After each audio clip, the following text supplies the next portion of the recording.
Hello, students. Welcome to this session on outsourcing today. Promises to be an interesting one because outsourcing is something that is such an integral part of a globalized business environment that we are all living in. So, all businesses to remain competitive uh, or for various other reasons, they outsource. And we're going to look at what are the reasons why companies outsource business activities, what are the strategies behind it, and what are the problems that companies might face. Okay, so in today's, so we are going to just start by understanding what is sourcing. Sourcing is a simple term which relates to procurement of resources or sources. Is just a normal purchase function which was not given a lot of strategic importance until the globalization started gaining pace in the world. As international trade picked up, everything is related. As international trade picked up, sourcing became of primary importance, and that gave rise to this term strategic sourcing. So strategic sourcing is a little more detailed in terms of what it encompasses for a company. So rather than just being a purchase function, and when we are talking of strategic sourcing, we are trying to manage our vendors or sources very strategically to acquire the goods and services in a way that aids in achieving business needs and aims. There are so many. So supply chain management, as I told you, is a very big terminology. Logistics is just a small part, operational part of it. Supply chain has to do with strategic planning. It becomes a part of operations management of a company. In supply chain management, supply chains can be of various the various ways in which the various aspects of supply chain. In supply chain, you want your supply chains to be efficient. How can supply chains be efficient? For example, if you're relying, so it is more of a concept where efficiencies come in by eliminating a lot of you don't want to rely on a single source. That is risk hedging supply chain. In efficient supply chain, you want to cut all inefficiencies. You want to make your supply chain very, very efficient by ensuring an unabated supply of goods and services, right from procurement to the final disbursement of the goods and services to the consumer, to the market. Risk hedging supply chains are more about pooling resources. You don't want to rely on one source, or you want to discover more resources, multiple resources, so that if there is any kind of risk that one source of supply face in one source of supply, you can definitely rely on the other sources or resources. So risk hedging supply chain is also related to an efficient supply chain, because you can remain efficient only when you cover your risk in supply chain. So that is why we call it strategic sourcing, right? Responsive supply chains are more to do with being flexible in nature, where if one supply, if there is any disruption in one supply chain, your business can continue as usual, or business as usual, what we call in corporate terminology. Business remains as usual from other supply chain or centers of supply. So responsive supply chain is the one that is going to incorporate both the elements of efficient and risk hedging. A responsive supply chain is one which has hedged its risks and remains efficient under all circumstances. So if For example, India wants to procure oil because oil is a primary input and we have to import oil. We don't produce it domestically. So for when we are importing oil, we don't want to rely on one country, one source of oil. We want to rely on more than one. So Iran is one, Ukraine, Russia is one, and there are other sources as well. What happens if Iran goes into a war or there are sanctions on Iran? I can go back to my other partners from where oil is getting supplied to the country and complete the supply of oil so that no production or other activity is impacted adversely. This is called a responsive supply chain. Agile supply chain is one that agile, simple, the word agility means swiftness. So an agile supply chain is one that is swift and has the element of both all the three above: efficient, risk hedging, responsive.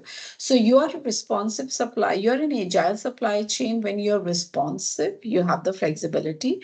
When you are able to cater to the fluctuations of demand and supply in the market, you should be able to effectively manage it.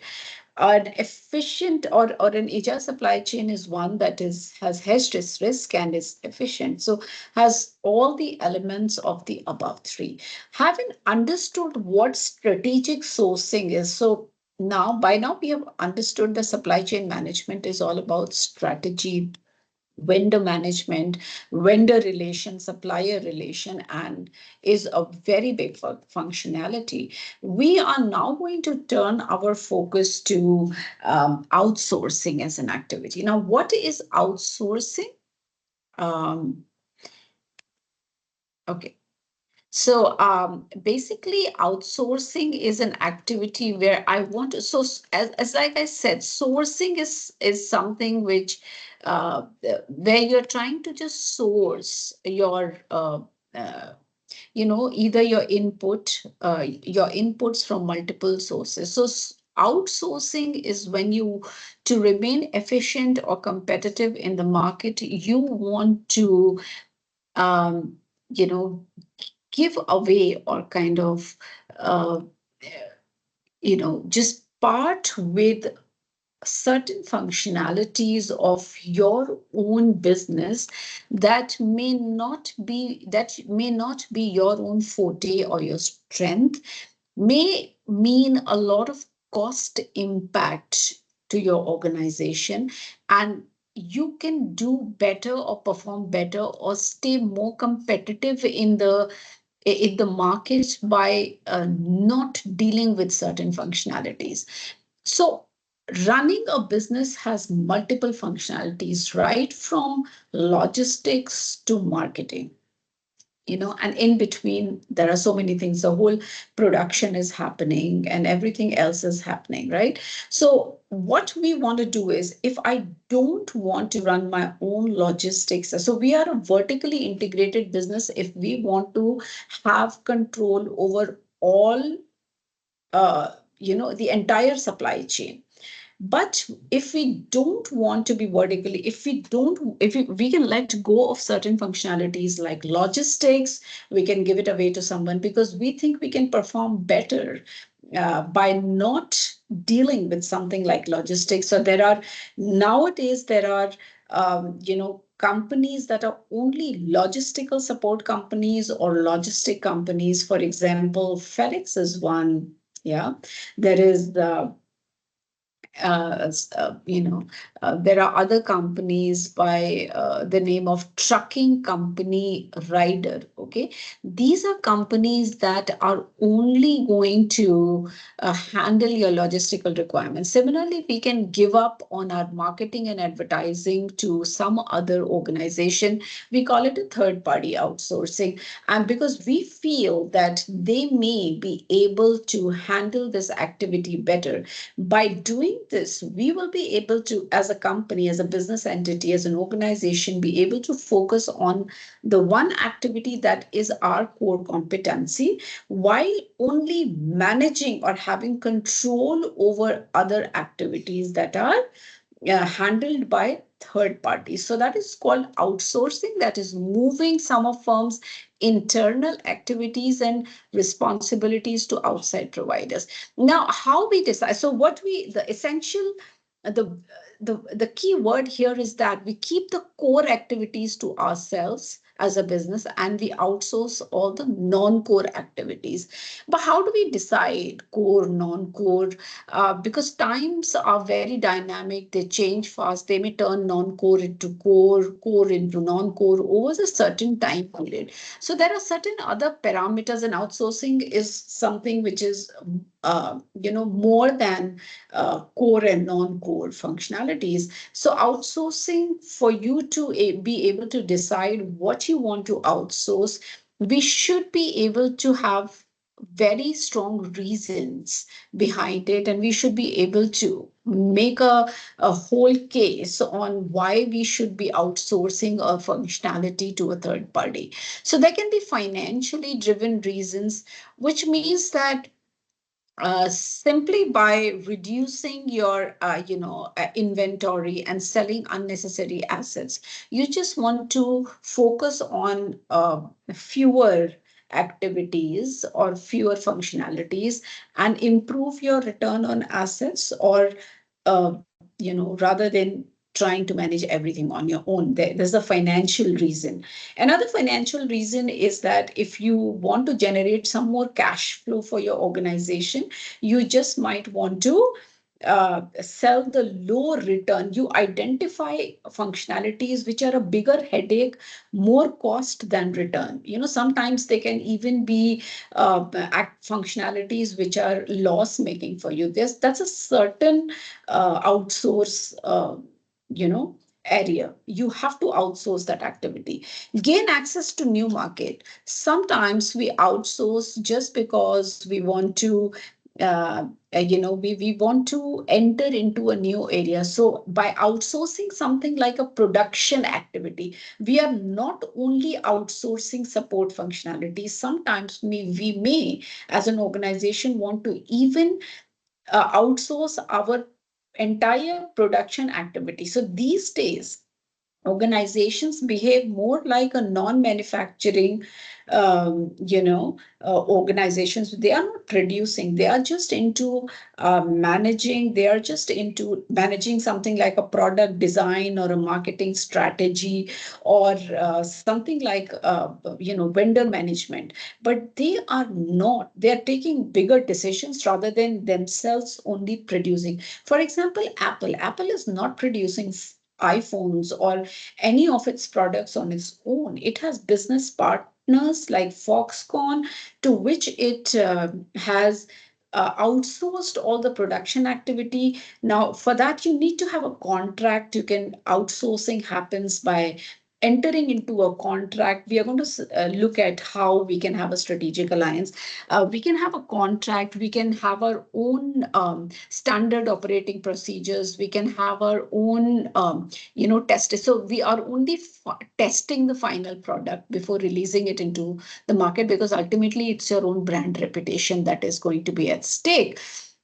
So you want to outsource it to you want to enter the Indian market. You can outsource some activity to India, become a popular brand there. Your brand gains recognition in that market, and then enter the market. Reduce costs through a lower cost structure. Of course, you can realize over a period of time how outsourcing can reduce your costs, because, as I said, there are certain functionalities which are high cost in nature, very difficult to manage along with your own core competency. And if you want to only focus on your core competency, you don't want the headache of managing every functionality. Turn fixed cost into variable cost. Yes, it becomes your variable cost.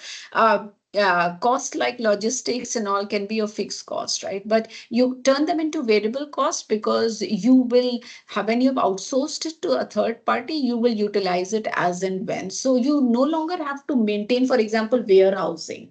Warehouse, you don't have to have your own warehouse or go down all the time. You can always use a third party warehouse under a contractual agreement, and turn it into a variable cost. So you will only incur a cost when you're using the warehouse, and that is something, not a fixed burden on you. So if you are not producing and selling much, you can always reduce that cost. So it becomes a variable cost. Organizationally driven reasons. There are certain reasons that are driven not by finance, but by reasons other than finance. You want to improve effectiveness by focusing on your core competency. You want to increase your flexibility of meeting the changing demand of product and services. So there are two kind of product. One are the functional products. If you are actually producing functional product like the grocery items, they have bigger shelf life.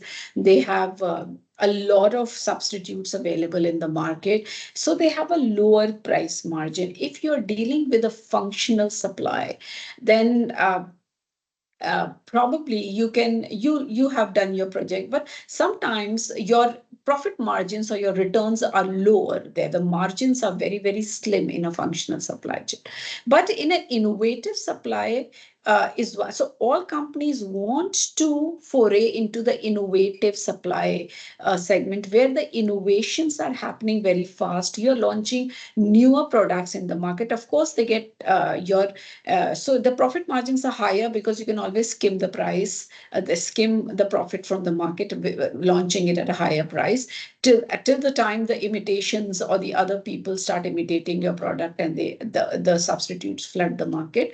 So as a business, so here you have to keep innovating, at regular intervals. Whereas in a functional supply chain, you don't innovate much. You are just on very low profit margins. So you want to increase your flexibility to meet the changing demand. You just focus on your core competency. Otherwise, you're caught between so many functionalities. And market is dynamic.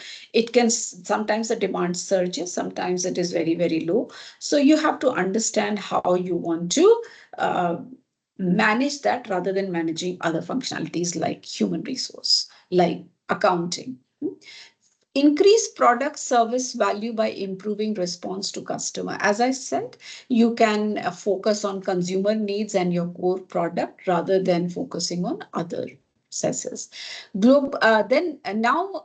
Improvement driven reasons. Improvement driven reasons can be improved quality and productivity. You want to focus on innovating, as I said, innovative supply chain. You want to shorten the cycle time, which means that the time in which you are procuring and then you are disbursing and you are turning churning out your next inventory. So you want to shorten the cycle time. You want to outsource a lot of activities. You also want to have various production. For example, if a company has, for example, Apple may have a very short cycle time because it has a lot of uh, um, manufacturing or producing partners like Foxconn. So its cycle time is very, very low. It's not taking a lot of time to place orders because it has a lot of vendors. Its vendor management is very, very good. Obtain expertise, skill technologies that are not otherwise available. So a very important aspect of outsourcing, as we look at the importance of outsourcing later, is that you sometimes when we are globally out, now comes the this is outsourcing. You can also be with increasing with decreasing boundaries to trade and increasing world trade. We have started outsourcing rather than just we have started offshoring now. So offshoring means your outsourcing can be within your domestic boundary. Outsourcing, offshoring is outside your domestic boundary into another country. So we start getting our hands on to global talent, global technology, you know, we start taking advantage of these competencies that may not be ours, but they are available throughout the world in different parts of the country. As we said, there's a factor endowment theory by Heckscher Orling, which is so very important reason for trade between countries, and it simply states that some countries are just endowed with a particular skill or kind of factor that may not be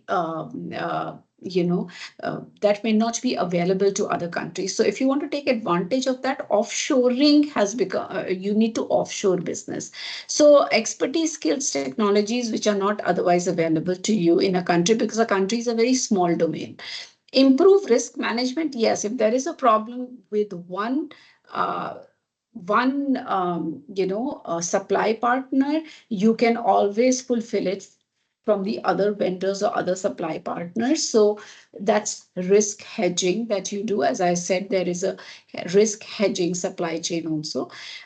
Improve credibility and image by associating with superior providers. So yes, if you want to improve your brand image, your brand acceptance in the market, you can start aligning with better advertising partners, or better providers of raw materials, so that your product quality can improve and your product image can improve in the market, and it can have more acceptance and more uh, you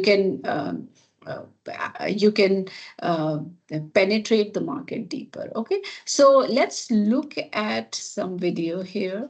Okay, so I just give me a chance to. Okay.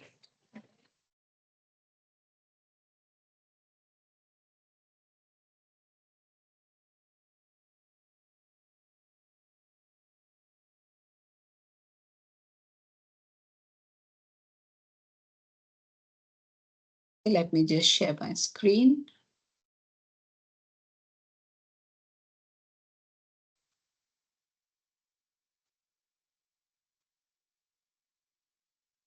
Oh, We are going to talk about outsourcing and offshoring. Without further ado, let's get started. What does outsourcing mean?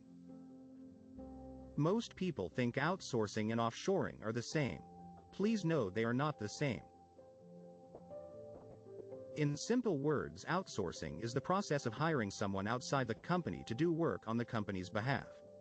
Normally, the hired party is an expert on the dedicated job. A company can outsource any function in the organization, but it is important not to let the outsourced party touch your core business.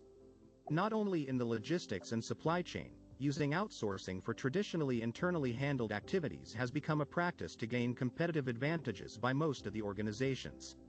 Sometimes you may come across some work which is not the cup of tea of your company, but they are important to keep the business running and find very difficult to do within the organization. So, you simply hire someone to do it. For example, almost all the companies hire janitorial services and security firms. It's a simple example of outsourcing. What are outsourcing companies? Any company, person providing facilities, services for the activities outsourced by other companies. These companies are experts in their business with the experience as they have specialized in a particular field. What are the common outsourced activities in logistics? Warehousing, transportation, production, marketing, hiring employees. What are the benefits of outsourcing? Can utilize the available resources within the organization for the core activity. Ability to focus more on the core activity as no need to worry about the other business activities. Gain the expertise, knowledge and technology to manage business activities. Competitive advantage with reduced costs. Cut down the internal staff as most of the activities are outsourced. What are the disadvantages of outsourcing? The business will depend on third-party companies as they do most of the activities. The threat of leaking business secrets. The third-party company may manage the same business activity of a few competitors. There is a possibility of a third-party company using the same promotional method to all the companies. Customers may get dissatisfied and worry to buy products as the company itself doesn't produce the products. Mistakes of the third-party company over your product will be at your cost. If defective products are released to the market, your brand will be destroyed. Even the responsibility is with the outsourced company. What are outsourcing and offshoring? Offshoring is the concept of companies conducting business activities outside of their origin country. This is very famous nowadays to gain from competitive advantage. So, as explained earlier, outsourcing is using a third-party company to carry the business activities. What is offshore versus outsourcing? A company can conduct its business outside the origin country by hiring a third-party company. Here, conducting the business outside the origin country become offshoring, and using a third-party company to carry out the business becomes outsourcing. Together, this process becomes offshore outsourcing. What are the examples of offshore outsourcing? One of the best examples of offshoring is Nike, the leading producer in footwear, apparel, and accessories. Nike uses offshoring outsourcing for its all the activities to the different parties in the world while only focusing on their core activity. Nike uses their all available resources for Nike products designing. From the production, transportation to distribution, all the logistics activities are handled by the offshoring companies. Nike's headquarters is in America. Offshoring companies are in more than 40 countries including Vietnam, Sri Lanka, and China. Apple Inc. has the best supply chain and leading the smartphone market.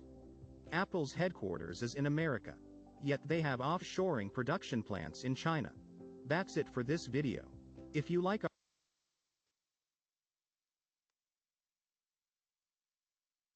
Um,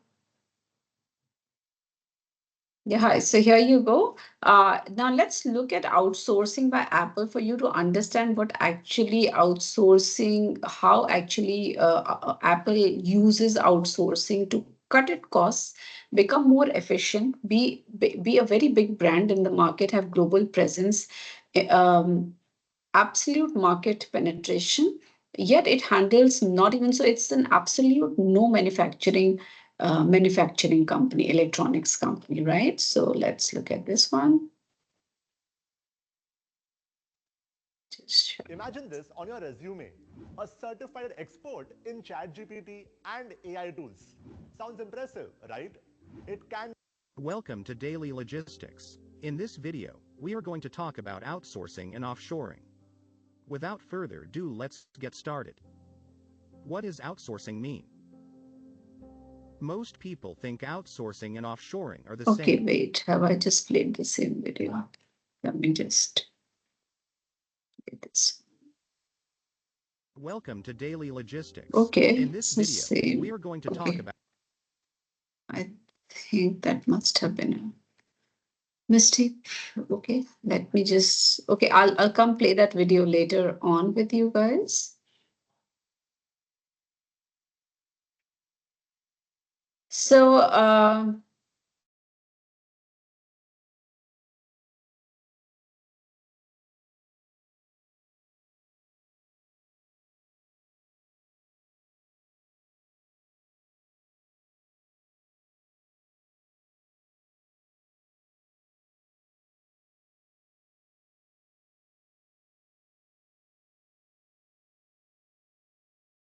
okay, so let's look at this concept of global outsourcing. Now, what is global outsourcing? Global outsourcing is then a very smart growth move for companies that want to scale their operations and access top talent around the world. So it is very fast growing trend, and Deloitte always does a lot of, you will see a lot of Deloitte uh, researches online. Whatever topic you put, Deloitte has a research done in it for on all matters of policy making and economics, right? Global business. So Deloitte had projected outsourcing to grow at a rate which was like between 2022 and 23. They had done a study, and they said that they projected to grow to be a 731. Okay, let me just on the video.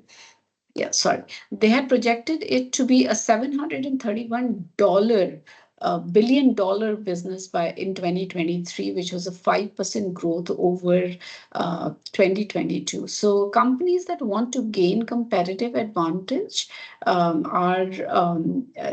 definitely rely on global outsourcing.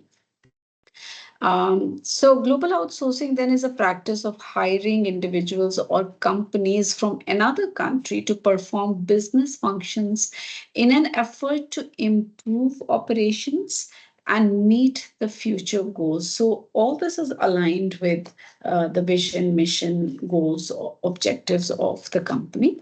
So they commonly, the most common reason to outsource is to cut costs, enhance efficiencies, and focus on core business functions, right? So basically, now uh, while cutting costs it is definitely not the only reason, but it becomes the most important reason to resort to global outsourcing. So we, by outsourcing tasks to specialized talent or providers in the global market, where global labor costs are comparatively lower than an organization's domestic market, businesses can save money. Additionally, when companies turn to global outsourcing, they also reduce their infrastructure investment, their technology investment, their training investment. There are training third parties also, right? And all the other overhead costs, and they only want to, for example, Nike had realized uh, uh, sometime down the line that designing was its most it was its forte, and it only wanted to focus on designing and wanted to outsource manufacturing of the shoes to other. Obviously this is all happening on a contract basis. The terms and conditions are listed in the contract. So you are outsourcing your decision making. Sometimes is also outsourced, and a part of even production is outsourced. For example, easiest, okay, we'll talk about global logistical outsourcing a little later. So global scale operations. So when global companies choose to outsource, benefit from from scaling operations very quickly. So when they outsource certain tasks to specialized talent or providers abroad, businesses can expand capacity without investing heavily in new domestic infrastructure or personnel. They can focus on streamlined growth, and as they adapt to new market conditions. Changing markets are very, very dynamic without the risk of overextension. And we see that there are diseconomies of scale also that we are talking about here. So without facing the problem of diseconomies of scale, they can still keep on scaling up just by aligning with different service providers or production partners. Improve cybersecurity. So the most recent and the biggest risk that companies face, especially the technology companies face, is cyber threat or cyber security, the problem of cyber security. So there are digital transformations that are happening in businesses. So they have presented the need for greater cyber security to companies. They should be taking more stringent and robust measures to be cyber secure. So they turn to global outsourcing service to handle this digital threat. In its outsourcing survey, Deloitte found that 81% of the companies today outsource their cybersecurity. And according to this study, leveraging providers for cybersecurity services had brought about not only talent, technology, and cost savings, but also a risk sharing advantage. In the case of data breach. So if there is any data breach that happens, you have a big risk advantage, and that can completely wipe you out of competition in the market. So companies try to hedge that risk also for themselves. Filling a skill gap. So, a lot of so again, Deloitte found in its survey that a lot of businesses and technology leaders, like 50% said that the top internal challenge was talent acquisition, and more than 50% of the executives said that they don't have the right mechanisms to retain talent.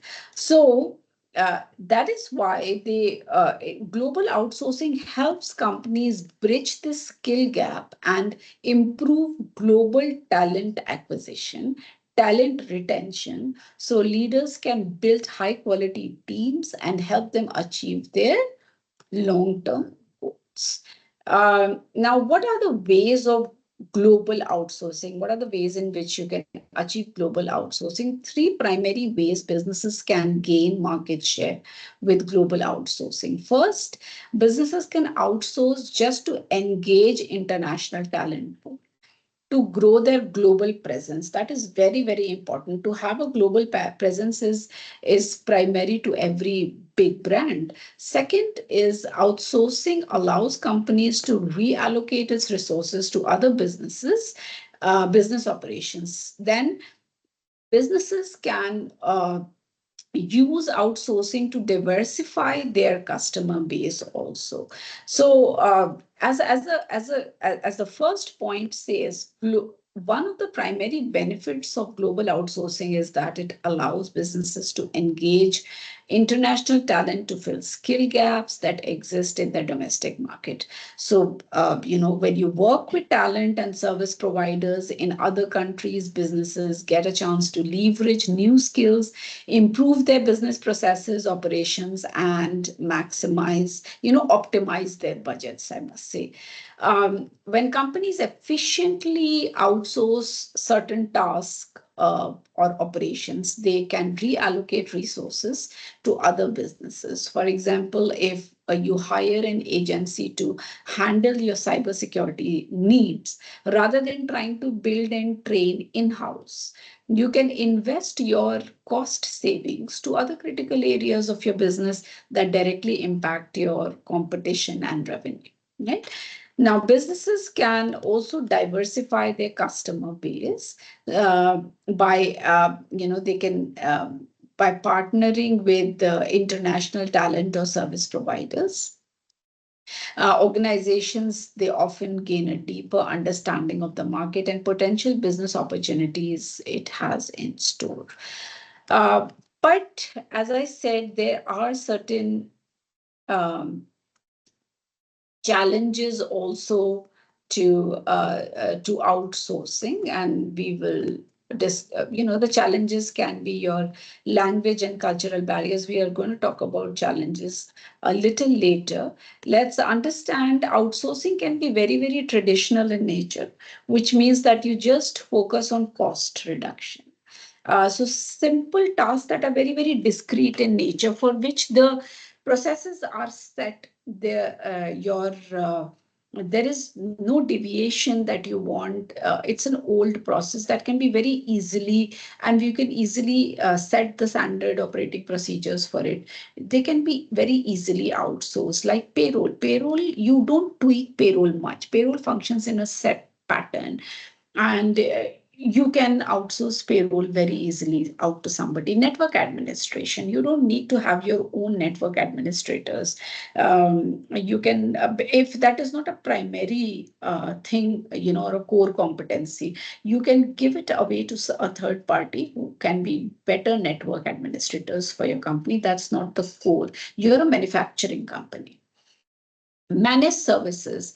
Managed services are combining cost reduction and discrete value add, where vendors support complex processes, applications, or full functional areas. For example, I am an online education, a school of online and digital learning. I need to conduct examination for a student volume of 5,000, let's say, for a course of MBA.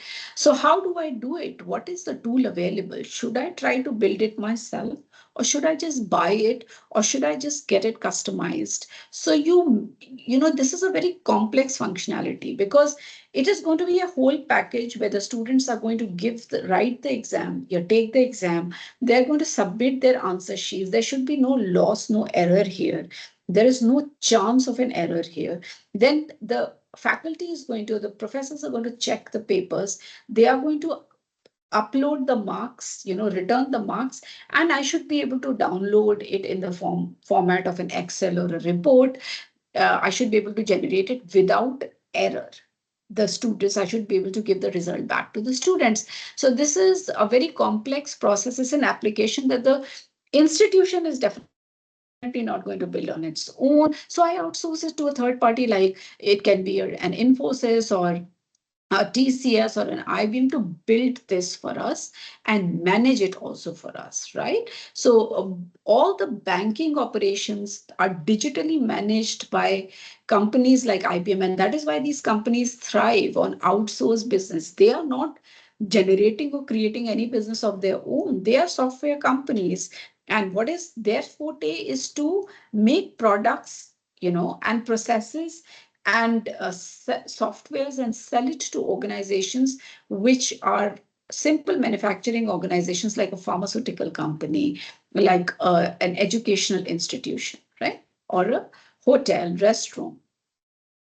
Operate services or outcome and innovation uh, orientation unpinned by technology and cost optimization, broad and dynamic in space. Now, I want you to not just give me set a complex process for me. So I partner with somebody for my marketing needs. That's not all. I want you to also operate it completely because I don't know how to operate it. I am not a technology company and I don't want to have resources which I train or which you train to manage that. So it's best you even operate it for me. That's a very broad and dynamic scope. That is what outsourcing is all about. So Apple is not going to get into what Foxconn does, otherwise how they just want Foxconn to manage and operate for them completely, right? Examples are, so you see your example for managed servicing are hosting, cloud operations, infrastructure support, right? Operate services examples are advice as a service, analytics as a service, cyber detect and respond. These are your operate services. So I'm not cyber detecting and responding. Another company. So they are not just telling us that we have detected, they are also eliminating the threat. So that is what we do when we just that is what we do when we are when we also download a McAfee or any other um, our software onto our laptop. We have given it is it getting stuck? We have given it the operate service, right? Logistic outsourcing. It is a very, very important aspect of outsourcing because logistics is a very important operate aspect or a function of the entire supply chain management. So if I am an A2, um, milk corporate. Now A2 is into milk, the Country Delight is into, they are not going to manage completely their own logistics themselves. They are not even producing milk themselves. They don't have their own dairies. What they have done is that they are only managing, they are running a business by only managing the capabilities that lie outside their business. So, kind of trying to Wipro completely thrives on this kind of a model.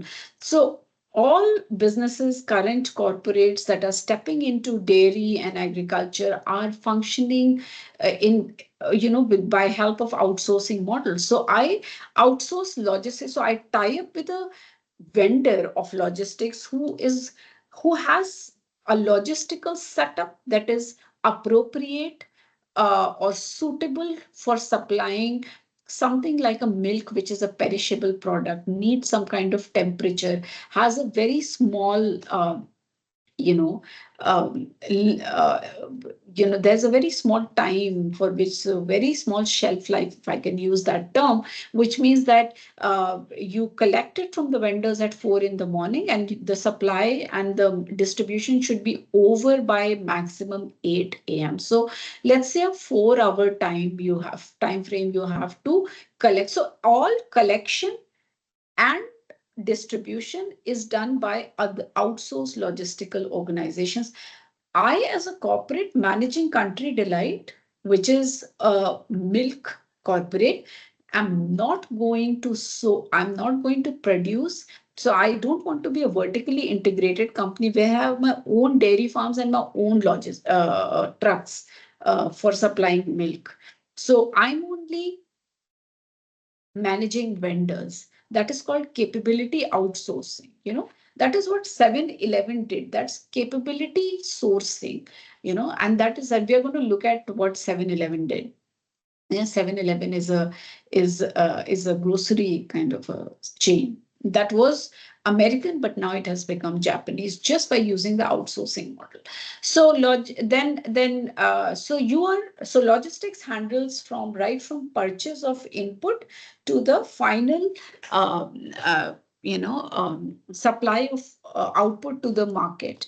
Logistics handles everything. So these days there are uh, uh, dedicated logistical firms. FedEx is one of the most efficient and the updated or technologically advanced, if I can say, firm which is managing your logistics. So you don't need to have your own logistics organization if you're a global company. You want to use the services of something like a FedEx, or if you're a domestic, within the domestic periphery or within a small area, you want to use the services of something like a rider, which is a trucking company. They will lend you your trucks.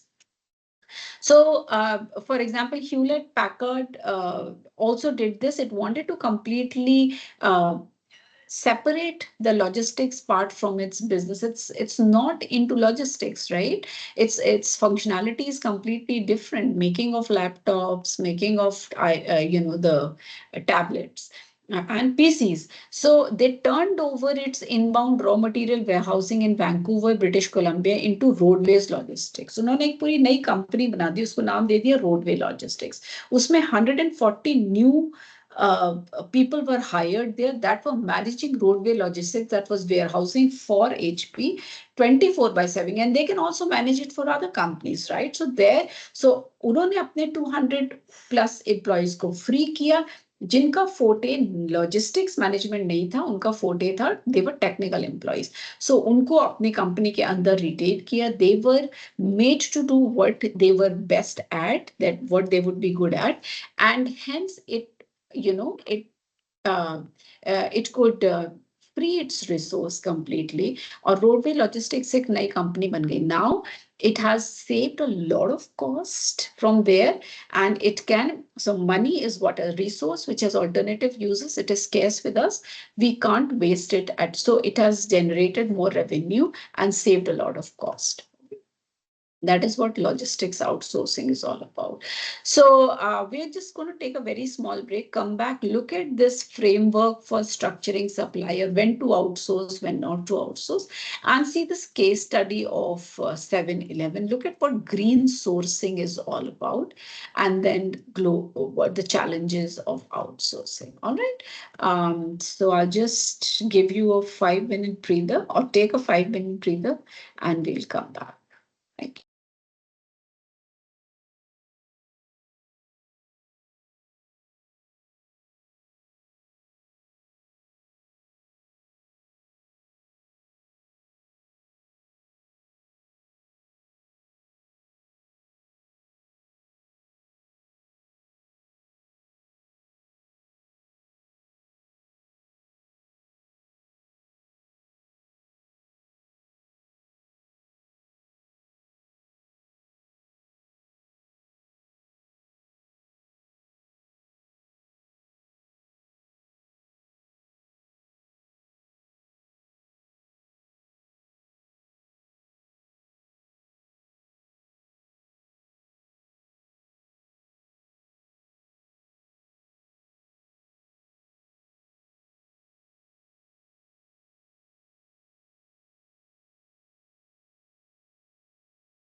Okay, welcome back. So, as we looked at various reasons why companies should outsource, which are financially driven, strategically driven, we need to look at when they should outsource, when they should not outsource. So, the whole idea is.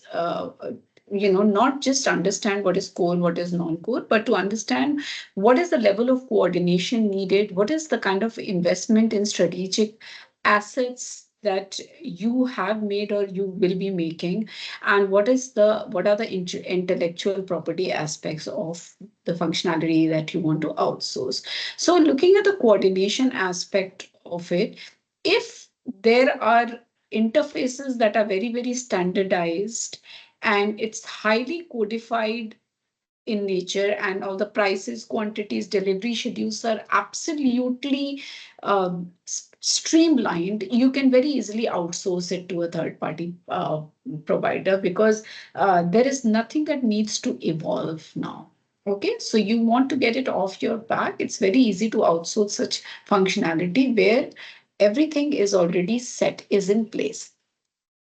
Then coming back to do not outsource when they are not well defined, when information and coordination is specific to each, and technology is immature and there's a need for expert knowledge, you don't outsource. You keep it to yourself and you try to first develop the basic framework of it before outsourcing it to someone, so that you know and you understand what is it that you're outsourcing. Okay, so now investment, significant investment in highly specialized assets are needed. If that is the case, the investment cannot be easily recovered if the relationship terminates. Now, you are your outsourcing partner.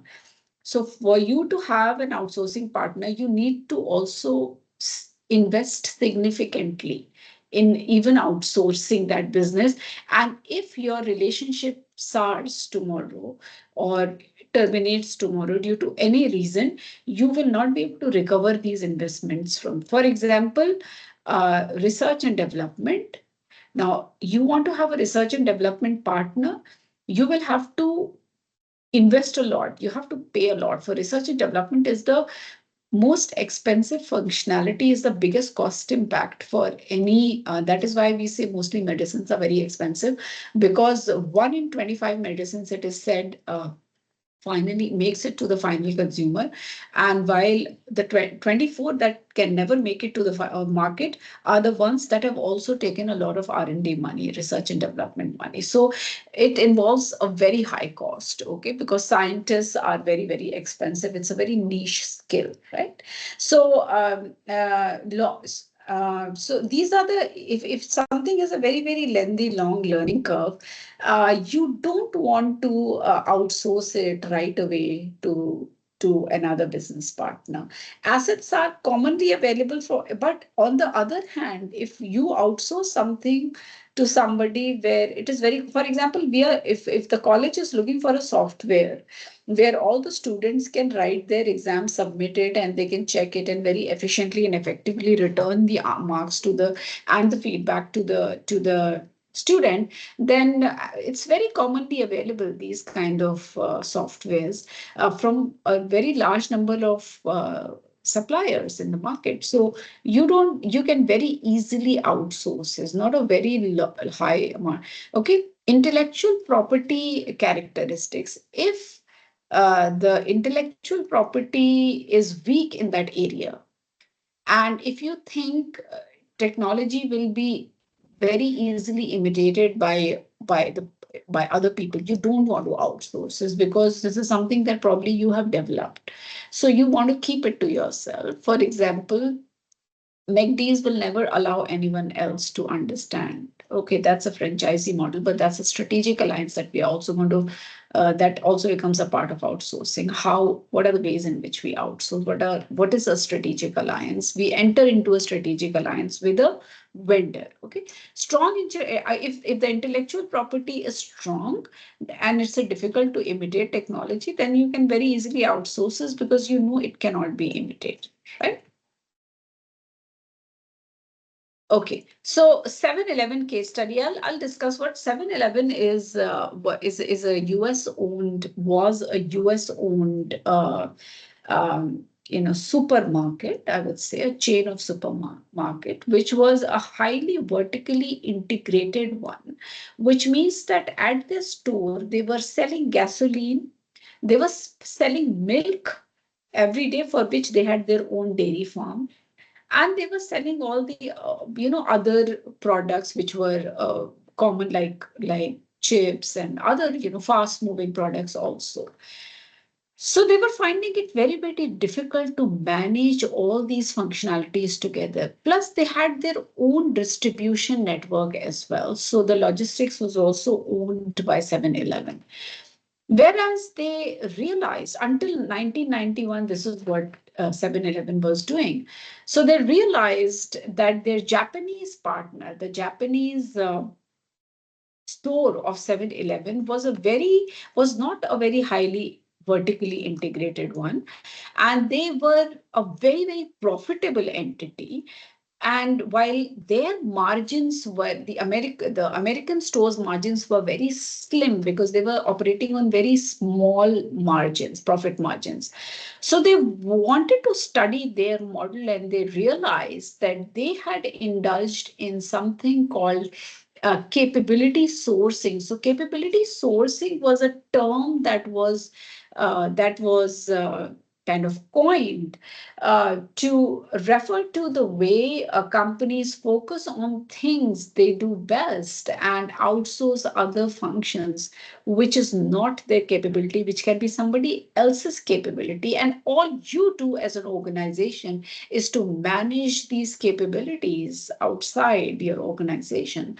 So, what Japan had done was they had tied up with various they had many business partners. So they had outsourced practically everything from distribution to, they had stopped. So even if they wanted to sell milk, so they had tied up with milk vending partners. Logistics was given away to somebody else for distribution, and they were only focusing on. So even in the American store, an employee had to handle the credit payment system, credit card payment system at the store, the accounts at the store, the supplies and everything at the store. This was becoming very, very difficult, and inefficiencies had set in, and that is why they had low profit margins. So here, but their Japanese partners, so the store managers were only managing the store. So that was very highly efficient because they could specialize in store management. So they had hired store managers who were professionals in managing store, while not being bothered about other things. So they were only managing their other business partners. So we are going to look at this. Share my screen.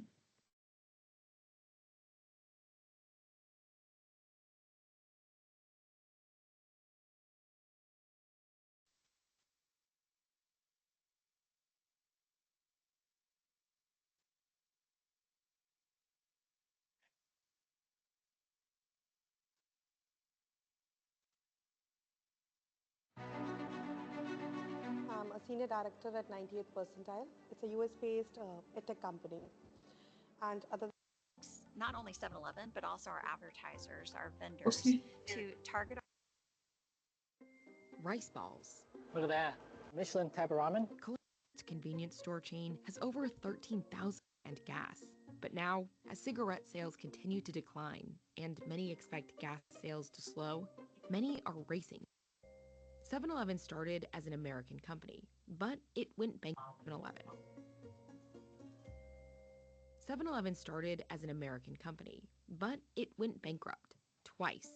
Once in 1932 during the Great Depression, and again in 1990 as it struggled with debts. 7-Eleven is now owned by a Japanese company, 7 & I Holdings. A majority stake was bought by Ito Yokado, a Japanese supermarket chain that had been operating 7-Eleven stores in Japan for more than a decade. From the beginning, the Japanese owners said American 7-Eleven, both its central operations and its franchises, had a lot of catching up to do. The Japanese model was a lot more data-driven. They would pore over what sold well at what time of day, break it down by gender and age, and use that to inform their next order decisions. The American system just wasn't as sophisticated as that. There were some major differences between US and Japanese 7-Elevens. The US stores were typically larger and attached to gas stations. The Japanese stores didn't sell gas, but had a much wider array of fresh food. Japanese stores only stocked items that would sell quickly. They had a proprietary distribution system that made multiple shipments to stores every day. Orders were customized by store, based on sales data, demographic trends, and local weather forecasts. American 7-Eleven stores were getting 2 deliveries per week, and some items were never being purchased. When American operators began counting items in their stores, some found that 40% of their products were selling less than 1 unit per month. Now, American 7-Eleven has its own distribution system, where franchises place orders every day based on company recommendations of what's selling nationally and regionally, and their own store data. They're making decisions every single day on what they're going to order based on what they understand the customer wants to purchase, what new items are going to be made available. One of the most interesting lessons that we've learned from 7-Eleven Japan is their approach to operations and to retailing, which they call Tapen Kanri.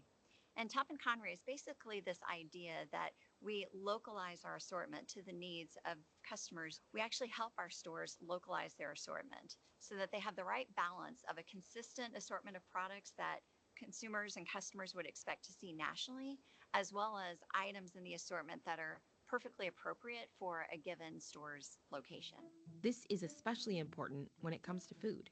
7-Eleven Japan is known for its wide array of meal options. You're not going to believe the choice of food in a convenience store. American 7-Eleven also has a big food and beverage business. In total, it sold over $17 billion of food last year, about 24% of its overall sales. That included 315 million cups of coffee, 153 million Slurpees, and 99 million slices of pizza. But next year, it hopes to make 1/3 of its sales from store brand goods, including food, up from less than 1/4 in 2022. That's particularly important given shifts in the convenience store industry. So if you think about what convenience stores sell, there's fuel, there's tobacco products, and there's food and snacks. Gas is already a low margin business, and it's at risk long term if electric vehicle adoption increases over time. Tobacco, very profitable, but people are smoking less. Food, though, is a category where demand just isn't going away. So for convenience stores, it makes sense that they would want to double down on that. 7-Eleven currently has 17 so-called commissaries around the country that make food for all of its U.S. locations. Now, it's working on upgrading them. It's partnering with Warabeya, a supplier for 7-Eleven Japan, to spearhead the effort.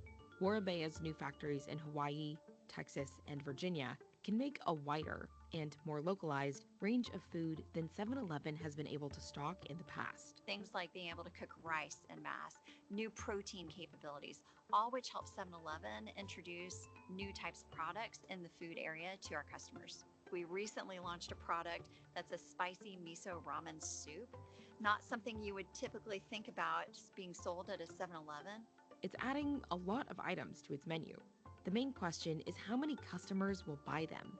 And this is where data comes into the question. When customers come into our stores, they're in an immediate consumption mindset. Capitalizing on this is a key priority for the company, and it plans to use its massive data operation to do it. American 7-Elevens monitor daily sales, and for loyalty members, they collect demographic information on who's buying what. The company's loyalty program has 95 million members. Building on that, the company's investing in targeted advertising on screens and TVs throughout stores. That's to spur impulse buys. It helps not only 7-Eleven, but also our advertisers, our vendors, to target our customers at the point of purchase. So for example, in the morning, we may target our customers with a message around a hot cup of coffee and a donut. Whereas later in the day, we may target our customers with an advertisement that's around a snack and a beverage from our cold vault. And for potential customers who aren't at the store, there's delivery, the fastest growing part of the company's business. It's highly profitable for the company, since delivery orders tend to be for about double the amount of in-store purchases. how the brand's grown for nearly 100 years. It starts with what's the customer want, where do we think they're going, and how do we meet them where they're going. A big question is whether American customers will match the enthusiasm 7-Eleven sees in some of its other markets. In Asia, I think there is so much excitement around convenience stores and the types of food and snacks they offer. So if they can bring even a little bit of that excitement to the US, We're gonna get some musubis. that would be a great success.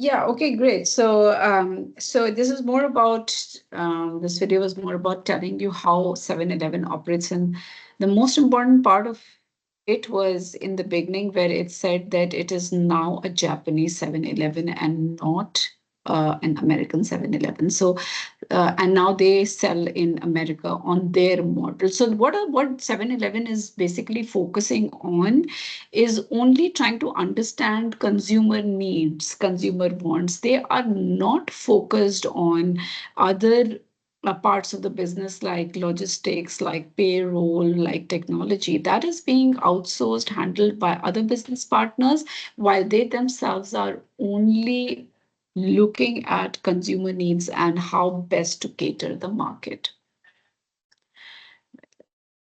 And my presentation again.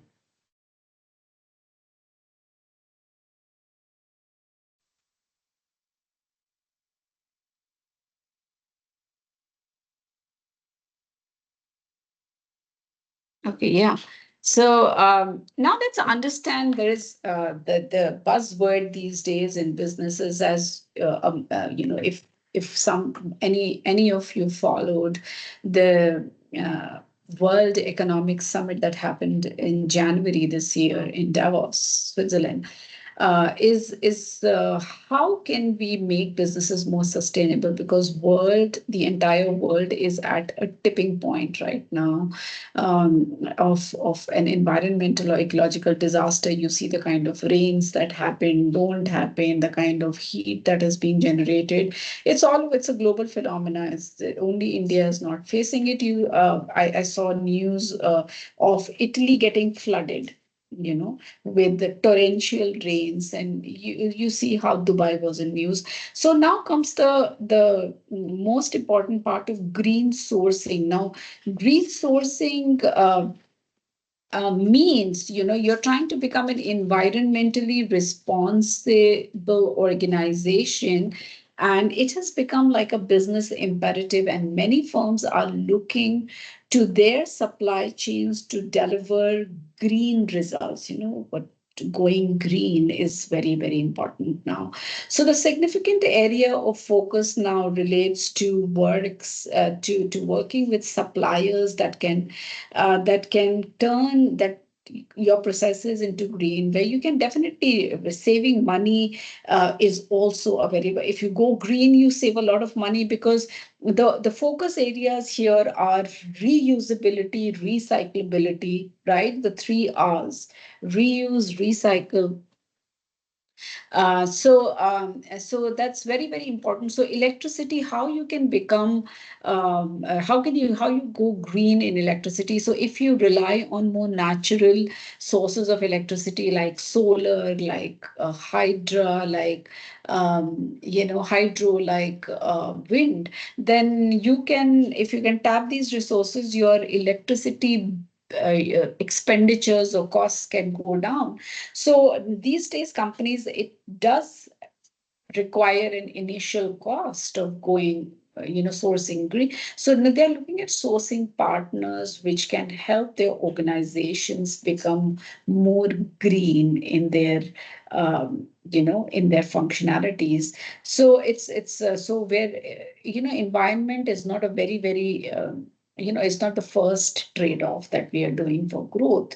So it is not just about finding new environment friendly technologies or increasing the use of recyclable material. It can also help drive cost down in a variety of ways, including product content substitution. For example, I'm a jeweler, I want to sell diamond jewelry. So what option do I have? So do I only rely on the original diamond that is mine? That is ecologically disturbing. Or can I also look for a substitute? So now we have a substitute in place, which is a lab grown diamond. So it can also, lower the cost of procuring. So my drive up my profit margins, my content has been replaced by something that is lab grown, not very ecologically disturbing, is a green. So I want to now turn to green sourcing. So company uses items that are purchased, internally. Now, the company has to assess where it can go green. So, for example, it can replace all its lights. It can go for a retrofitted kind of a uh, uh, business setup, or an entity or a mill or a factory where the lights uh, can be replaced by solar lights. So how you procure it, you're looking for partners that are more green in nature. So office buildings, more energy efficient technology can be used, like your 10 to 12% energy savings are a huge cost saving. Money is a resource which is scarce, has alternative uses. So if you can replace with your lights or your with more energy efficient fittings, then you save on 10 to 12% per annum. That's not a very small saving, considering that the revenue can be in millions sometimes. So another is sourcing waste. Try to understand how you can reduce the waste that you generate. So reuse, recycle, reduce. So in the 3 R's, the third R is to reduce. So reduce the waste. So for example, how is milk supplied? Milk is supplied, used to be, let's say, there is a business unit, let's go 40 years, 50 years back. Milk is supplied in bottles, okay, which can be glass bottles or which can be plastic bottles, any, which are going to be fitted into crates, loaded onto the trucks, and they go out in supply chain. Those may not be reusable bottles, though they will be thrown away. So one is that they generate a lot of plastic waste. And the problem is that crates are going to utilize and waste a lot of water. How? Because crates become very dirty and sticky by the milk spillage that happens in transit. So they consume a lot of water in the process of them getting cleaned again for reuse the next day. So how can I reduce this? So a company invented jugs, plastic jugs that did not need crates. So you're done with the usage of crates, and the washing of crates is out. So water saving. Then the jugs can be directly loaded onto the trucks then they are reusable jugs, for example, because they now, so you have to think of a way to get them back, and you attach an incentive with it that if a consumer returns the jug and takes another jug of milk, it will go via the same supply chain. This is called the reverse supply logistics, right? So like how you supply, you take the reverse logistics works the other way. You will take your waste back and process it yourself or reuse it in your own facility. So like how those glass bottles of cold drink or Pepsi or Coke go back in reverse logistics. That so when we were growing up, it was only these glass bottles that were so the concept of reuse was 100% implemented because the plastic had not been invented by then. There was no plastic. The environment was clean. It was absolutely there was no pollution. There was no ecological degradation happening. But with the advent of single-use plastic, this has raised. So now we are trying to go back, retrace our steps, and see whatever we did wrong in the previous decades, how much of it can be corrected. Entire cannot be corrected, but maybe some part single-use plastic can be given up, but not everywhere. So these newer companies that are coming up, the A2, for example, they don't supply milk in pouches, single-use plastic pouches. They try to supply larger quantities of milk in glass bottles that are taken back the next day and replaced with another bottle the next day. So you keep churning that out of your system, and they keep reusing that glass bottle, and this comes back to you every day, goes to some other consumer. So waste is definitely reduced. And very interestingly, these plastic jugs were fitting well in the refrigerator door, that section meant for bottles. So this is the concept of reduce and reuse, both, right? Now comes, so companies want to work with suppliers where they have opportunities that can improve their revenue. This is also going to save on a lot of cost for you, right? If you, so so there are opportunities to turn waste product into some material that is sellable. So revenue can be, for example, a beverage manufacturer operates with a recycling subsidiary to use the remaining, aluminum. So they have, the stoppers or the bottles are fitted with those aluminum openers, right? Corks, I can say. So these aluminum or the cans, your Coke cans and all the cans are also aluminum. So a very significant business opportunity exists. So, but I can't do it myself. This is not what my forte is. I don't want to focus on. So I can ally with a subsidiary or a partner who can reuse or recycle these um, aluminum cans into something worthwhile, which can be sold in the market. And again, so you can generate revenue from waste, right? Uh, so another, a lot of us are watch Shark Tank, right? So a lot of business opportunity lies in the environment friendly zone. As a responsible business entity, I'm a big 7-star hotel. Okay. I want to be a responsible one as well.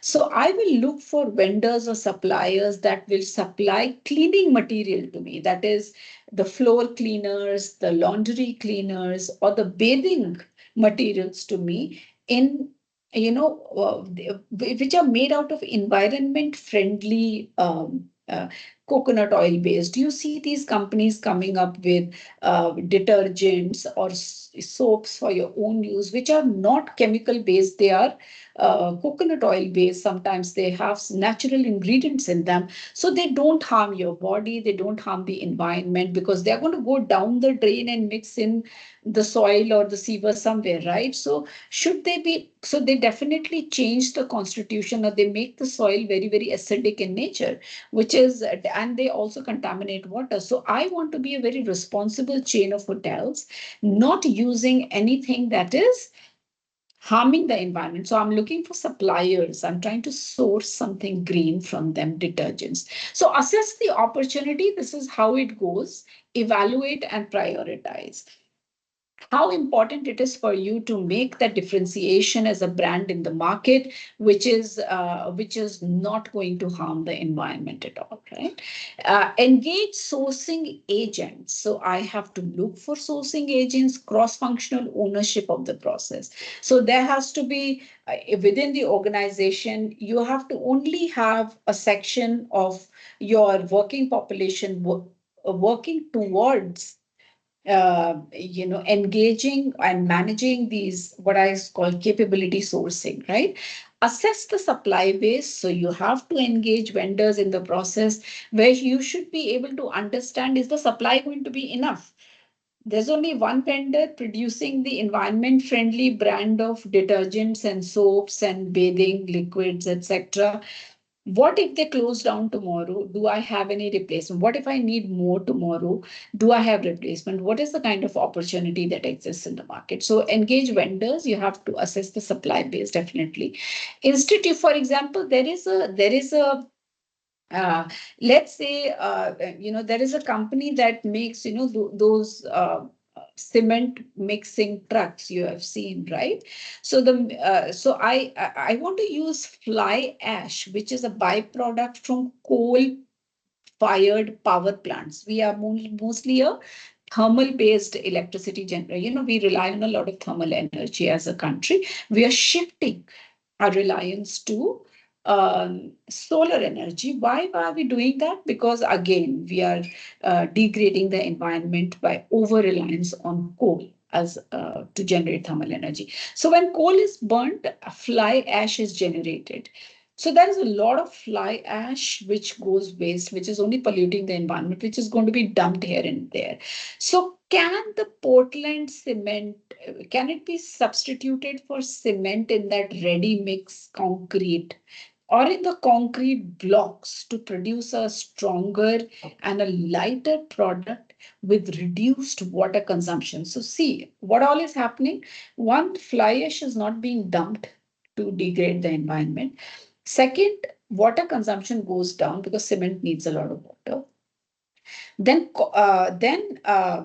what I'm producing is going to be lighter. I'm replacing it cement. Then when my reliance on cement reduces, my cost goes down because cement is very very expensive, and fly ash is just a byproduct, so it can come very cheap, right? So fly ash substitution have actually helped companies to reduce its exposure to volatile and rapidly increasing prices of cement and thus increase their own profit margins. And then it has also helped the power plants to get rid of or dispose of their byproduct, which would otherwise be just polluting the environment. So you have to assess the supply base. India में there is enough fly ash, कोई कमी नहीं है fly ash की generation की India में. तो आप use करिए fly ash को in your Portland cement, in your ready mix concrete. Institutionalize the sourcing criteria. You have to, when you institutionalize by, putting doing a business analysis of it, putting the metrics in place, doing regular audits, monitoring the performance. That is how you institutionalize the process so that now it becomes a process. Now it becomes a sourcing that is a part of your business. It's not just a replacement thing, right? Implement the sourcing strategy, select your vendors and products based on the criteria. So now, if you are a company that is building this whole, that is a sourcing or a vendor for supplying blocks, to build these metro lines that are getting built in every city these days, then you should, the government is giving out tenders for to engage vendors for sourcing these kind of building material. Then the government can put a check in place and say that vendors will be selected on the basis of this criteria, that it's not going to be cement but fly ash that should be you should be using that only. So you develop a sourcing strategy and you quantify your criteria, and you see how much of that material you are going to use and how much of cement can be replaced with fly ash. So you have to kind of, this is a whole green sourcing, um, cycle, how it works, right? Outsourcing. Now, what are the problems? So outsourcing also has a lot of problems associated with it.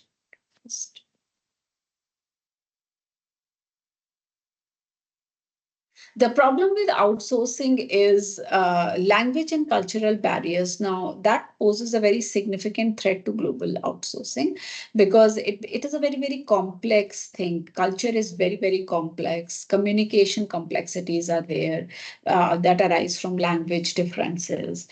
And cultural norms can lead to a lot of misunderstandings, and culture is a big barrier to global business. Delays, errors in project execution. So companies that outsource globally may find cultural disparities that impact work style, ethics, business practices, and put a lot of strain on teamwork, client relationships. A successful global outsourcing requires a lot of balance between, leveraging diverse perspectives and managing these barriers to ensure cooperation that is seamless. Then international laws and regulations. Of course, there are three layers of laws that you have to follow. One is the law that is set up by that is enforced because of these global organizations which are monitoring world trade, like the World Trade Organization. UN is there for managing international relations. Then there are some regional trading blocks also there, like ASEAN, SAARC, NAFTA, SAFTA. This is the second layer of law that you have to deal with and comply with. Then there is the third or the innermost layer of law that you have to deal with is a country's law, where you are actually going to set up your business or outsource your business to. So you face very complex set of laws and regulations internationally. There are varying legal frameworks across countries that can complicate your contractual agreements. Now, contract is based on now. So countries have civil law, countries may have common law, countries may have military law, theocratic law. So your contractual agreement will be different in every legal scenario. Data privacy laws can be very, very different, from being very stringent to being absolutely absent in a certain country. So data privacy compliance, how you're going to make sure that your vendor who's based out of India and is dealing with a lot of consumer data will be able to protect your data. Data privacy बहुत flout होती है even in India, which is a hub of outsourcing, business outsourcing. So companies like Wipro, Infosys, TCS, IBM, that thrive on business process outsourcing have to put very stringent checks in place for data privacy. Intellectual property protection, again, very, very different from being absolutely stringent to being very nominal in countries that are underdeveloped countries. So how are you going to protect your intellectual property in lands where your intellectual property laws are not very strict? So companies have to navigate very disparate labor laws also. Tax policies different in all countries, and as governments change, your tax laws also may change. For example, there is a new government in power, which is a left center government in UK, and they have declared how they are, the changes that they are. So when Trump comes into power in the US, he says that H-1B laws and various other immigration and business laws are going to change to prioritize Americans before any. So America first, income consonants with America first policy that he had. The other government comes to power, will change it. So that is very, very conflicting. It's volatile, it's dynamic. Export regulations keep changing. So to avoid legal compliance conflicts and potential financial penalties, companies have to be very, very careful in navigating these kind of laws in different countries. To mitigate these challenges, then companies have to conduct a very, very thorough legal audit or a legal research. You have to again now outsource it to legal experts, right? This is also another outsourcing that companies do. Every company doesn't have its own legal experts, or they don't want to have their own legal experts. Best done by somebody else, best done by a Luthra firm or a AZB. These are big legal firms in India. वो यही काम करती हैं, आपके cases लड़ते हैं contracts के, और आपके अदर केसेस वो फाइट करते हैं, आपको रिप्रेजेंट करते हैं और आपको लीगल फ्रेमवर्क सेटअप करने में हेल्प करते हैं, तो या फिर आपके लिए लीगैलिटीज सर्च करने जाते हैं कंट्रीज में अगर आपको बिजनेस एक्सपैंड कर। स्टैब्लिश क्लियर कॉन्ट्रैक्चुअल टर्म्स, ठीक है। So adhering to international laws is then very very crucial to, you have to be ethical also, so and is to be a sustainable outsourced business. Data security is another challenge. Outsourcing may require companies to trust external sources or service providers with sensitive data information, which has often raised concerns. And there have been a lot of data privacy breaches that these countries, host countries, home countries deal with. I'm sorry.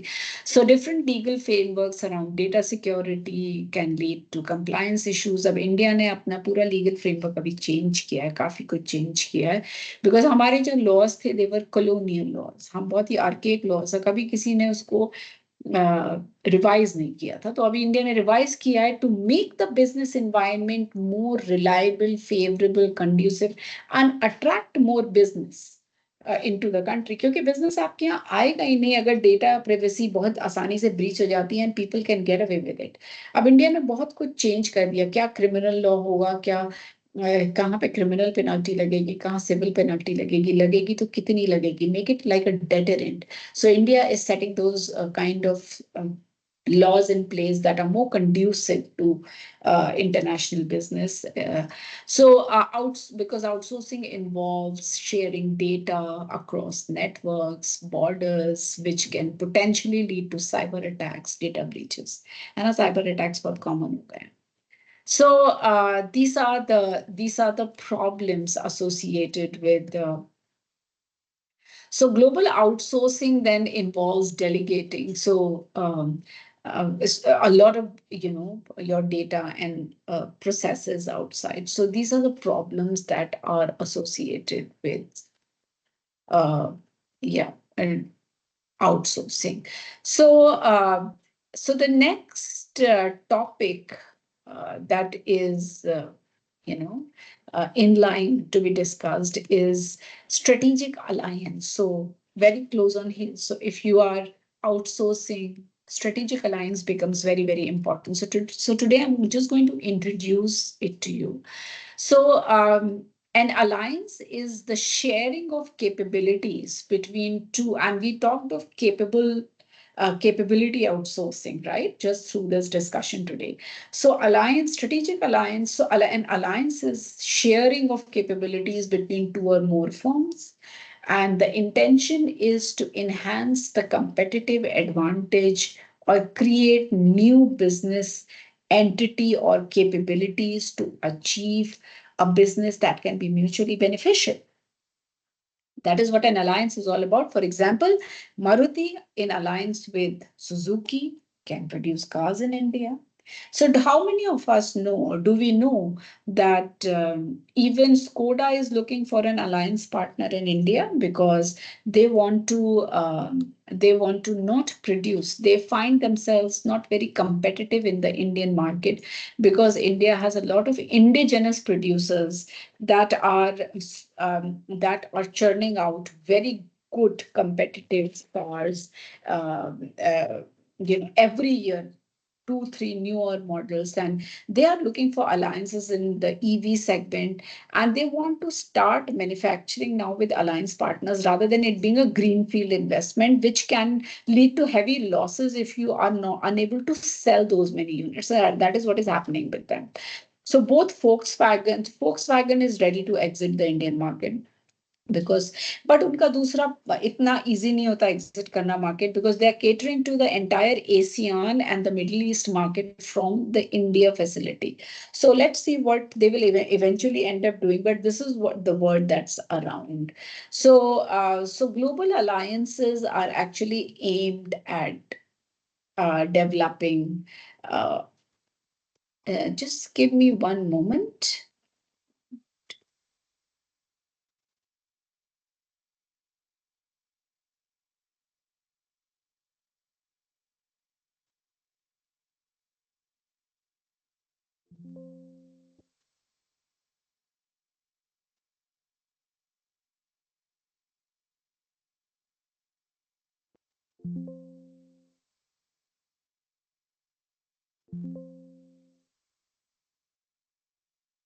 Okay, uh, just give me a moment.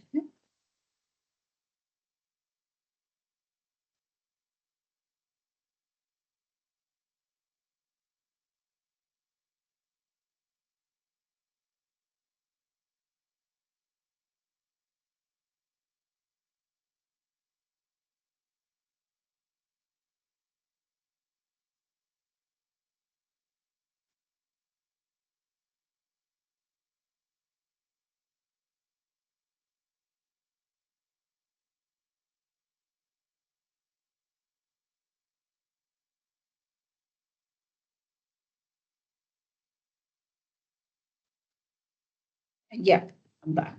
So, coming back to alliance, then these global alliances are either aimed to develop a global market presence or they are developed to enhance global competitive capabilities of firm. So, alliances can both be local, domestic. It's not necessary that you go in for a global alliance or only. It can also be local or it can be global also, depending on the kind of expansion or diversification the firm is or the business is looking at. Okay. So, success of alliance, it can be a mixed story. It's not necessary that an alliance is always successful. So, we have mergers and acquisitions that happen. That is also a strategic alliance. So, there are mixed stories. So, traditionally, such alliances have existed in the industrial sector, like auto components, like textiles and food processing. So throughout the 60s and the 70s, India had tried a lot to forge joint ventures between local and foreign counterparts like Maruti, which is a government of India undertaking, and Suzuki Motor, which is a Japanese undertaking, or Quality, which is a Delhi-based Indian domestic ice cream company, and Walls, which is a Hindustan Unilever. So Quality Walls, it's a tie-up, right? It's not one brand. So these are examples of a strategic alliance. So in most cases where the business is clear of its objectives and it's very, very coherent in its implementation and conduct, these alliances are a success. Okay. For example, the making of BrahMos missile, one, it's among the best in the world. The BrahMos missile is it is a strategic alliance. We are pooling technical expertise, capabilities, financial resources from India and Russia. We have developed it along with Russia because prior to this, we have not developed such state of the art technologically advanced missiles. So we wanted some kind of technology transfer, some kind of technological assistance. So BrahMos is uh, trying to we have aligned with Russia. We have a strategic alliance with Russia.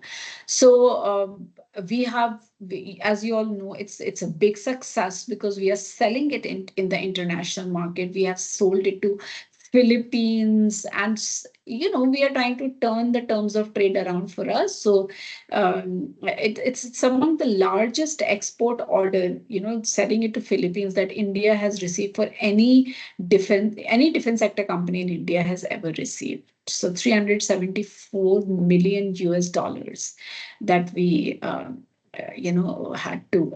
we exported to Philippines in 2021. So, this missile is also it's also an example of a strategic deterrence. Is also offers a strategic deterrence to India for its own defense. Its own defense also strengthens in the Indo-Pacific region. Right. So a global strategic alliance is normally established when a company wants to have a competitive advantage in the related business or it enters into a new geographic market, especially in countries where the restrictions on imports are higher.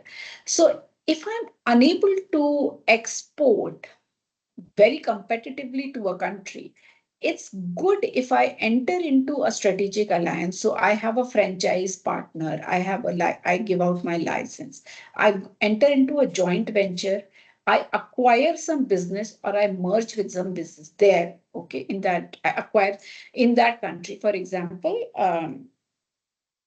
Tata acquiring Jaguar, right? So I'm unable to export there competitively. So I have a strategic alliance that makes my product more competitive there price wise.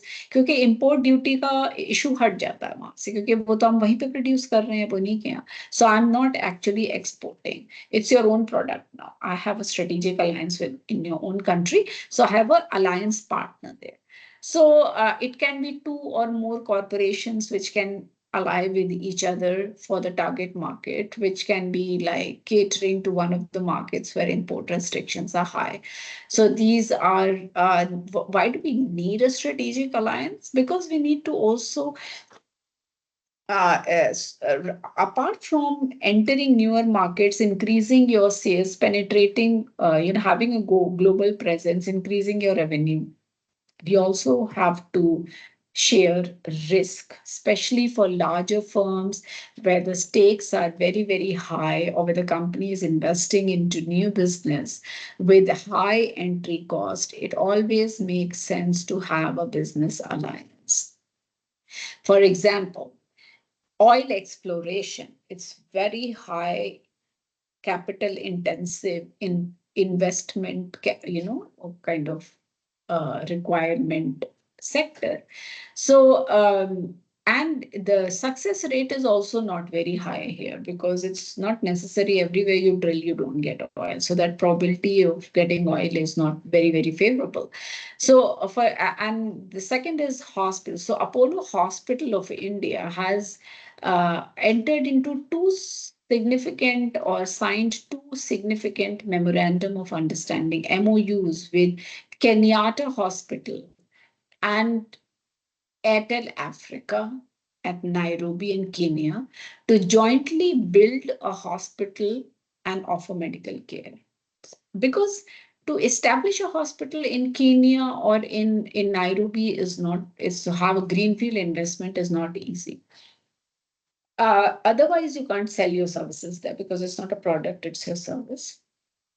So it's best that you tie up and jointly build. So to exit the market then also becomes very, very easy and less loss making. Economies of scale is also a reason. So when we combine, so what resources I'm going to use? So some of the resources of Nairobi, of the Kenyatta Hospital only, right, in Kenya, and other resources that they don't have, because it's Africa, it's not Kenya, not a very advanced country, it's an underdeveloped region, so they may not have state of the art x-ray or MRI machines or those kind of medical equipment with them. So we will pull in that medical equipment, that product based technology transfer can happen. So you pool the so it's a combined resource pool of the two companies. So help reduce cost for both the strategic partners, and they enjoy the benefit jointly arising out of economies of scale and large production volume. Right. Speed of action. Alliances can help firms quickly gain foothold in the market. Yes, that is their way. India, Apollo Hospital को time नहीं लगेगा वहां पे उसे लोगों का trust win करने का time spend नहीं करना. Kenyatta Hospital already established है वहां पे, so it already has a consumer base there when it steps into the Kenyan zone. So if a business wants to tap the benefits of a fast evolving Chinese consumer market or the African consumer, the Latin American consumer market, which are very heavily populated also. So that is why they are fast evolving markets. These joint ventures then become very, very effective, efficient.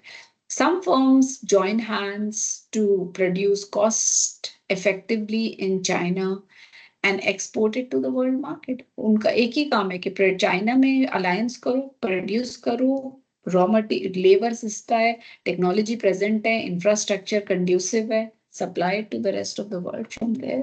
Strategic alliance इसके लिए भी होती है.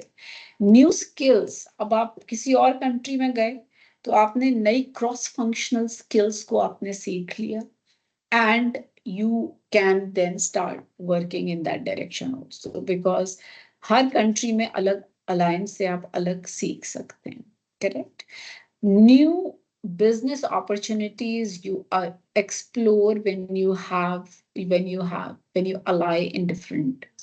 So alliance helps to explore new business opportunities.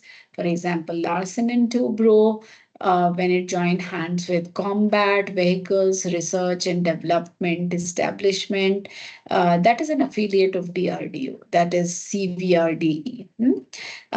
It to manufacture the Vajra tanks, we have those tanks. So these are jointly manufactured by Larsen and Toubro and DRDO, एक wing.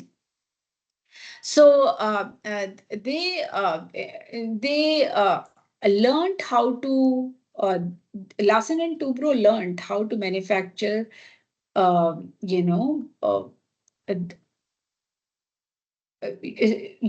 they tanks for special needs in very high altitude war zones like Ladakh, the Himalayas. It's a you can explore. So now Larsen and Toubro has a new business opportunity.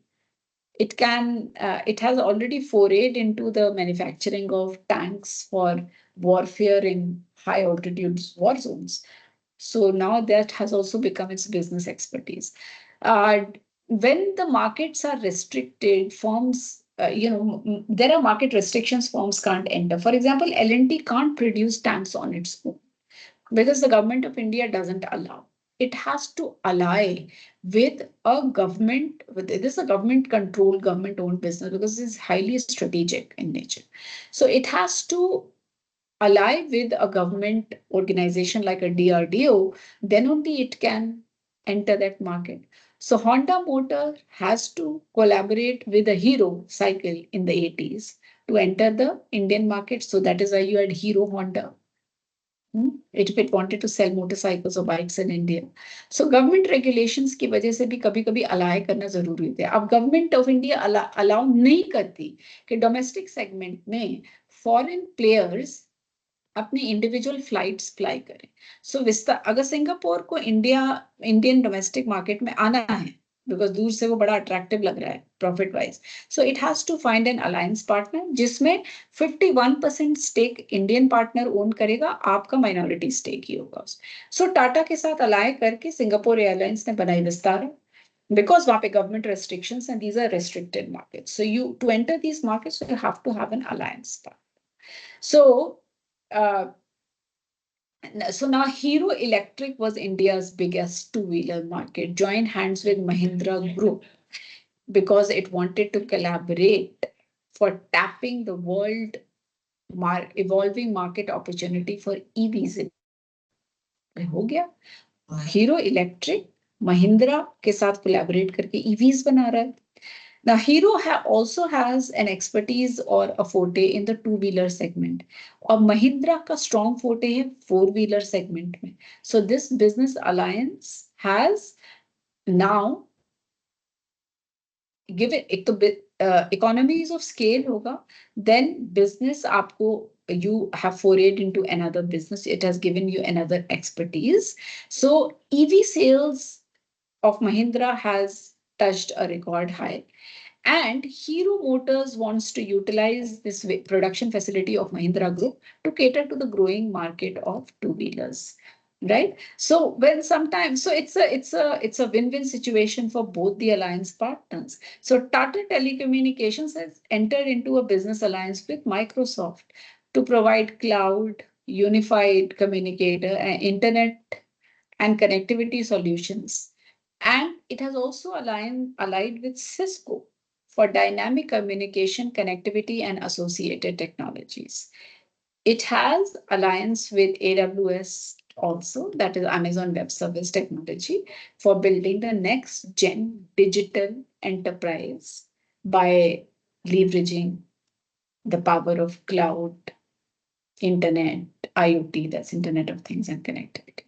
So The concept of strategic alliance, we are going to now continue this in the next class. Thank you so much for joining today's class. If anybody has actually joined, let me see. Okay, otherwise you could have asked questions. Anyways, do listen to the recording. You can reach out to me. On Teams, you can leave a chat and I can answer questions. We'll be sharing the PPTs with you. Thank you so much for joining today's class. Good day.